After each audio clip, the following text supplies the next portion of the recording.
Hi, my name is Mike Montana.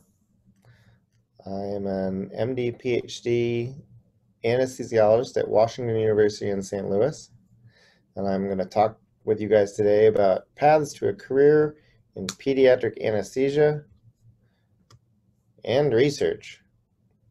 So I'm excited to be an MSARF mentor. I hope that some of my group are on the panel here today. Just as a quick aside, I have no financial disclosures to inform you about. So, what is a pediatric anesthesiologist? Well, first off, children are not small adults. Um, it's kind of like comparing a model A Ford to a very fast race car. They simply just don't work on the same um, systems.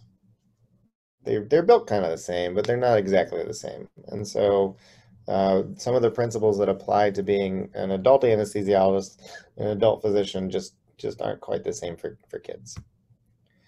Uh, First off, their physiology is different. Some of them are growing up still. Their pathophysiology is different, so the diseases that they get are quite different than some of the diseases the adults get. Kids haven't grown up yet, so their emotional and cognitive development are different. How you explain things to a child is a lot different than how you explain something to an adult. In some contexts, the way they respond to medications, life events, stressors, and so on and so forth are also quite a bit different than the way adults would respond to something. Even something as straightforward as just airway management and how you would place an endotracheal tube or another airway device can be quite different.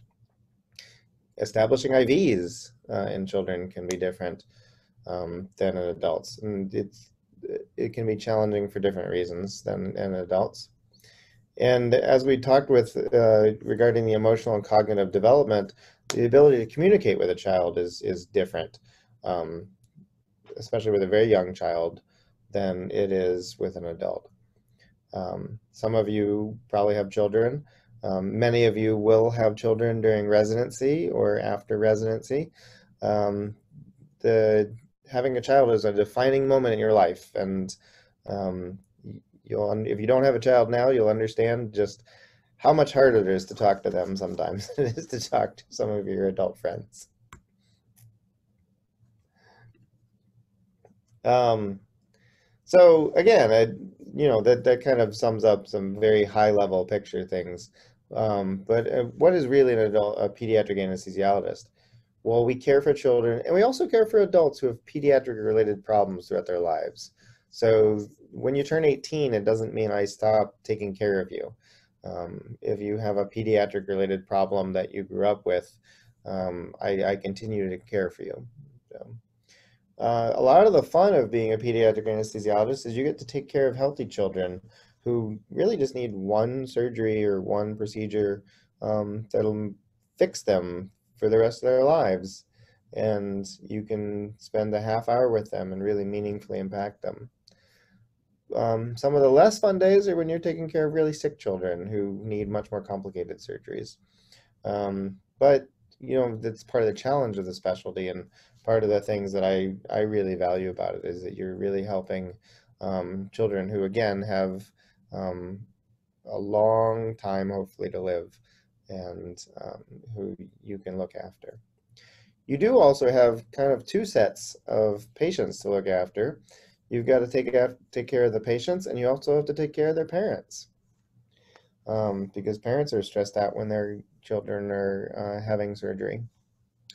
And in some ways, a little bit different than the adult world, pediatric anesthesiologists are generalists. We take care of any pediatric child who needs surgery, whereas some of my adult colleagues, at least at my institution, really have a fairly significant subspecialization. So they'll do mainly cardiac or thoracic surgery, or they'll do mainly orthopedic surgery, or they'll take mainly care of pregnant women who are giving birth. And in pediatrics, you take care of neurosurgery, you take care of cardiac surgery, you take care of general surgery, you take care of regional, you take care of sedation, you take care of pain. It's actually a lot of fun. Pediatrics is the specialty. It is not just one body system or one organ system. So this is a little bit of an example of me and how I became a pediatric anesthesiologist. Um, I went to the University of Virginia and I graduated in 2003. I did an MD PhD at Washington University in Virginia, Washington University in St. Louis, from 2004 to 2012. And one of the major focuses of my PhD was the development of a new class of analgesics, hopefully. We're still working on that. And so I defended my thesis in 2010. I graduated in 2012, and I joined something called the Washington University Anesthesia ASAP program, which was an integrated clinical anesthesia residency and fellowship. And I was in that program for 4 years. And then in 2017, I became a faculty instructor at Washington University and St. Louis Children's Hospital. I spend a significant amount of my time doing research, but I also practice clinically about a day a week in the operating suites. And so that's an interesting split for those of you thinking about long-term research careers, is there are opportunities out there for people to do 50-50 or 25-75 or other splits between clinical and research. You don't have to be a full-time clinician. You don't have to be a full-time researcher. You can actually try and do both. In 2019, I became an assistant professor, and I've continued essentially practicing at St. Louis Children's Hospital and Washington University since then. One thing I think that's worth mentioning, and I think we don't talk about enough sometimes when we're talking with people trying to pick a medical specialty and a subspecialization, is how it affects you emotionally. And so this is a diagram that I drew just for myself. And it applies just to me, but it's something that's worth thinking about maybe for you when you decide what you want to do in your life. And you can change the figure legends there to fit whatever fits you the best. But for me, on the blue, you'll see how I felt when I was caring for adults. I liked it most of the time. It was a lot of fun. I really like taking care of people, and I really like helping people out. That's part of the nice things about becoming a doctor. But I liked taking care of children more than I liked taking care of adults on average. I just found it personally more rewarding. You'll also notice there's some tails to this graph. There's a tail on the high end and a tail on the low end when it kind of goes after happiness.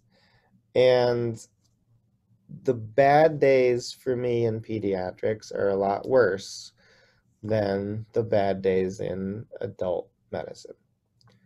Seeing a sick kid not do well really emotionally impacts you. The good days are a lot better. And seeing a sick kid or a healthy kid do really well is wonderful. And so I think this is just something to kind of take into mind when you're choosing a specialty, is how you're going to feel when you go home at the end of the day. And how do you feel really might make you much better at your job. I will put a plug in really quickly since we're running out of time for the Washington University Anesthesiology Scholars or Academic Scholars Advancement Program. There's a bunch of programs around the country that do this, where they split their time between research and fellowship. And this is just an example of how we run our program here. I'm more than happy to talk with folks about this kind of offline if you'd like and answer any questions. You do a lot of stuff as a resident, so these are all different rotations that I did as a resident. So it's really nice. You get a broad exposure, even if you end up going into pediatrics, you do get to practice. Um, and for one other thing that I'd like to mention is that there is a subspecialty in pediatric cardiac anesthesia, and that's different than adult cardiac anesthesia. Um, a lot of the problems in adult anesthesia have to do with um, coronary artery disease and valvular disease. And a lot of times the problems in pediatric anesthesia have to do with the fact that there's only one ventricle, or that the blood does not circulate in a way that would be normal in an adult physiology, and how to repair that. And it is a very different sort of practice. It does usually take an extra year of fellowship training, and I think for most people who do it, it's very rewarding. There's a lot of different opportunities to do research in pediatrics and in pediatric anesthesia. These are just a couple of examples of places that fund research, some of which I've gotten funding from. Some of them are basically just focused on trying to make sure we better understand how to treat children since they're not little adults. So if you're interested in a research career in pediatrics, I think that's a wonderful opportunity. So another point of to mention is that you don't have to do research necessarily directly related to anesthesiology. You could do research that is related to pediatric patients and be a pediatric anesthesiologist. So when you're choosing a research career, it doesn't lock you into the subspecialty that you work with. There's many, many options, even besides the ones I'm listing on the board here for you to look after. So finally, I expect maybe one of my other co-presenters put in a plug, but this is a website that we've all organized for early stage anesthesiologists like yourself. And we'd love it if you would join us at the ASA meeting in October. More information will be following about that. And finally, if you have questions, I would be happy to answer them, and I would be happy to hear from any of you. So this is my email address, and I think I will stop. Thank you so much.